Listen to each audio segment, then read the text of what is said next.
Kidlat News Updates. Mga balita ngayon, 3 miyembro ng NPA sumuko sa Agusan del Sur at Misamis Oriental. 24 na taong gulang na bata patay ng makulong sa abandonadong kotse sa Olongapo City.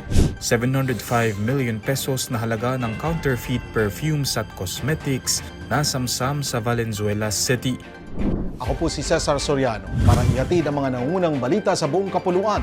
Ngayon, 3 miyembro ng New People's Army o NPA ang sumuko sa magkahiwalay na insidente sa Mindanao sa tulong ng mga babaeng intelligence officer ng Philippine Army.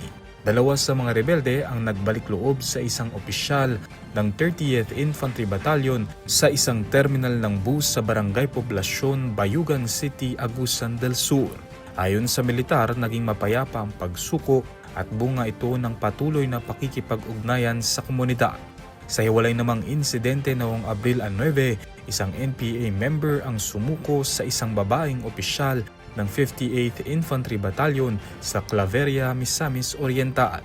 Isinuko rin ito ang isang M16 rifle kasama ang mga magasin at bala. Patuloy naman ang panawagan ng militar sa natitirang rebelde na sumuko at samantalahin ang reintegration programs ng gobyerno. Nananawagan ng mga otoridad ng mas mahigpit na pagbabantay sa mga bata at wastong pag-aalis ng mga abandonadong sasakyan matapos masawi ang 24 na taong gulang na lalaki sa Barangay Barreto, Olongapo City noong Abril 8. Ayon kay Police Major George Francis Molina ng Olongapo City Police, natagpuan ang mga bata na walang malay sa loob ng isang sirang kotse at isinugod sa James L. Gordon Memorial Hospital kung saan sila binawian ng buhay.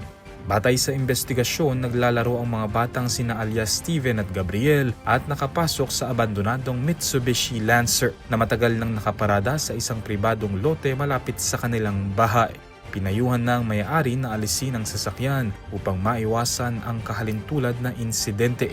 Patuloy ang investigasyon habang pinaaalalahanan ang mga magulang na bantayang mabuti ang kanilang mga anak, lalo na ngayong bakasyon.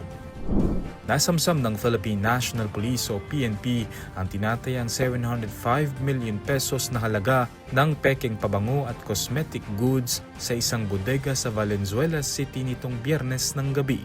Isinagawa ang operasyon sa tulong ng Bureau of Customs, Department of Trade and Industry at iba pang ahensya matapos makatanggap ng ulat hinggil sa umano'y iligal na pag-aangkat ng mga produkto. Ayon sa investigasyon, naglalaman ng bodega ng mga counterfeit na items na may tatak ng kilalang foreign brands. 2 suspect, kabilang ang isang Chinese na kinilalang si alias Allen, ang pinaghahanap na ngayon ng mga otoridad. Nasa kustodiya na ng BOC ang mga nakumpiskang produkto habang inihahanda ang kasong paglabag sa Consumer Act laban sa mga sangkot. Para sa Kidlat News Channel, ako si Renzo Linon, nag-uulat. ako po si Cesar Soriano kasama nyo sa bawat pagbuto ng balita.